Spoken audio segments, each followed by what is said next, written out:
Boeing 737 vs Airbus A321neo. Choosing between two aviation titans, the Boeing 737 and the Airbus A321neo, is akin to selecting between two masterpieces of modern engineering. The Boeing 737, with its deep-rooted legacy stretching back to the 1960s, has long been a stalwart of the skies, embodying decades of continuous evolution and refinement. On the other hand, the Airbus A321neo, a modern marvel of technology and design, represents the cutting edge of today's airliner innovations. Since its introduction, the A321neo has set new benchmarks in efficiency and performance, challenging the long-standing dominance of its American counterpart. In this video comparison, we'll dive into what makes these aircraft stand out, examining how Airbus and Boeing each bring their unique philosophies and advancements to the forefront of aviation. It is hard to pick between two aviation legends, but I will compare the Airbus A321 vs Boeing 737 to help you understand what makes these short and medium-haul narrow-body jets so popular. Boeing had an excellent head start in the market, but Airbus was quick to catch up, and in my opinion, the European airliner is the one setting the pace in this race. The Airbus A321 and the Boeing 737 are two of the best airliners ever made, but since the 2010s, the European entry has outperformed its American competitor in technology, performance, and sales.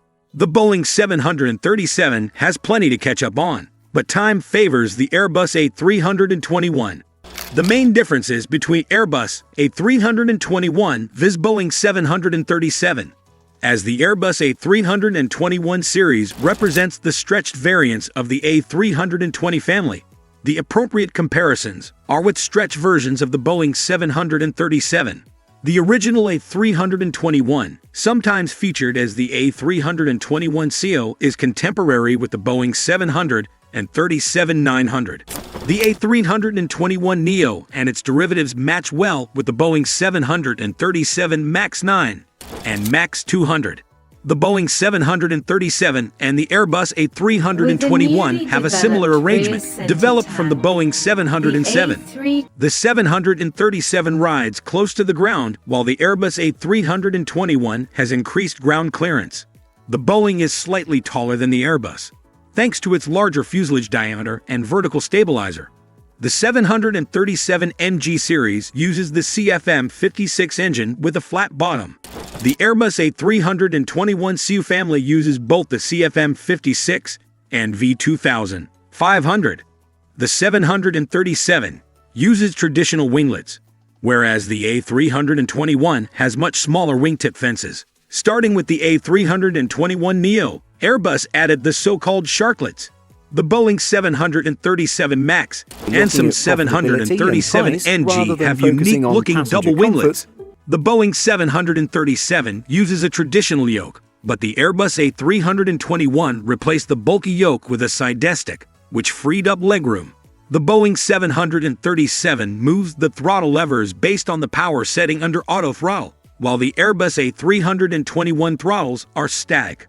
The Boeing 737 uses a traditional yoke, but the Airbus A321 replaced the bulky yoke with a sidestick, which freed up legroom. The Boeing 737 moves the throttle levers based on the power setting under auto throttle, while the Airbus A321 throttles are static. Airbus A321. The Airbus A321 features good ground clearance, a smaller vertical stabilizer, and a variety of engine options. Older models are equipped with wingtip fences, while newer models benefit from sidestick and fly-by-wire controls. It is a relatively newer aircraft compared to its competitors. In contrast, the Boeing 737 has smaller ground clearance and a taller overall profile. It is limited to CFM engines and sports unique winglets on later variants. The 737 uses traditional control systems and has an aging airframe compared to more recent designs. For passengers, the Airbus A321 and the Boeing 737 belong to the same class, and the passenger experience is similar. The 737 has a slightly narrower fuselage, which lets the A321 use wider seats and gives it more headroom.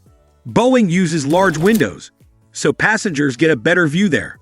In a first-class arrangement, Both use a 2-2 seating scheme. Longevity. Boeing introduced the Boeing 737 in 1968, 26 years before the Airbus A321. The legacy of the 737 exceeds that of the A321, but this may change in the future. The Airbus A321neo forced Boeing to react with the Boeing 737 MAX 8 and 9, but the series had a troubled launch. Many aviation experts believe the time of the 737 is over, and there is reason to believe Boeing will not create a future version of the aircraft. In 2009, Boeing filed a patent for the Y1 project. This concept outlined a mid-sized airliner to replace the 737 and 757 series called Boeing New Mid-Size Airplane NMA. The company had to put the project on hold to deal with the 737 MAX crisis. The making of the Airbus A321 and the Boeing 737. It is essential to understand their origins, history, and capabilities. Nearly 3 decades separate the debut of the Boeing 737 and the Airbus A321. But that has not stopped these aircraft from competing for the top spots in the medium-haul segment. Boeing 737. After dominating the early jetliner market with the 707, Boeing made its mark again with the 727 in 1964. The iconic trijet became a staple for medium and short-range routes, but its relatively large passenger capacity made it unsuitable for less popular trips due to the high cost. Boeing identified a gap in the market that existing jet and turboprop airliners could not bridge. After dominating the early jetliner market with the 707, Boeing made its mark again with the 727 in 1964.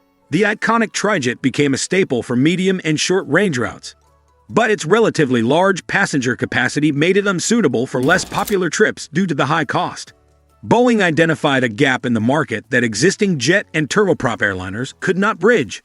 To accelerate the certification process, Boeing kept extensive parts commonality with the Boeing 727, including the fuselage itself.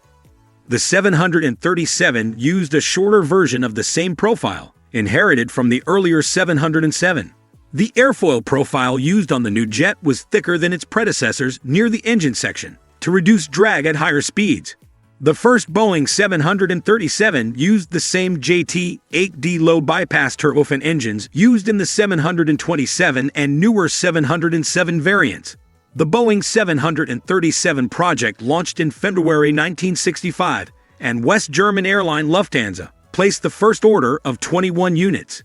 Boeing expanded seating to 100 passengers, but this was not enough for United Airlines, who had placed an order for 4,737s in April. To accommodate the different needs, Boeing began developing a stretched version. The original concept became the 737-100, while the stretch aircraft was now the 737-200. This fork in the development turned out to be a blessing in disguise for Boeing, as no more than 3,700 and 37-100 came to fruition. Boeing delivered its first 737 in December 1967 to Lufthansa, but customer feedback led the American company to revise its project. This work resulted in the new Boeing 737-200 Advanced that debuted with All Nippon Airways in 1971. The advanced variant of the 737 incorporated a host of minor changes, including adjustments to the brakes, fuel capacity, and aerodynamics. The improvements resulted in better range and payload, and the new variant replaced the 737-200 on the production line. The last 737-200 left the Boeing facility in August 1988, ending a run of over 1,000 units. The first generation of the Boeing 737 included convertible freight versions. The 737-200C had a mixed passenger and cargo configuration in the same flight, whereas the 737-200C quick change allowed airlines to use the same airframe for full passenger or cargo rolls with quick turnaround times. Boeing 737 Classic. The Boeing 737-200 was an overwhelming success for Boeing, but after a decade of operation, the company recognized the need to modernize the project. Work on a new generation of the 737 began in 1979, intending to expand its range and passenger capacity. To power what would become the 737 Classic series, Boeing picked the new CFM56 3B1 high bypass engine. CFM International helped design a new engine nacelle and fan placement that let Boeing fit the bulky CFM56 to the 737 wings with its limited ground clearance. The new 737 could seat 149 passengers, thanks to the fuselage and wingtip extensions. The aircraft incorporated several aerodynamic improvements over its predecessor. Boeing included an EFIS electronic flight instrumentation system option, but the default cockpit remained analog for the most part. The 737-300 became operational in November 1984 with U.S. Air. Conclusion: the Boeing 737 and Airbus A321neo each hold significant places in aviation history, with unique strengths that cater to different operational needs. The Boeing 737, with its long legacy and broad operational history, remains a staple in many airline fleets despite its aging design. In contrast, the Airbus A321neo has leveraged advanced technology, including newer engines and aerodynamic improvements, to deliver enhanced fuel efficiency and performance. As the industry evolves, the A321neo's technological edge positions it as a strong competitor in the narrow-body aircraft market, suggesting a shifting balance in favor of Airbus in the ongoing rivalry. Don't forget to like, subscribe, and leave a comment below. We'd love to hear your thoughts and keep the conversation going.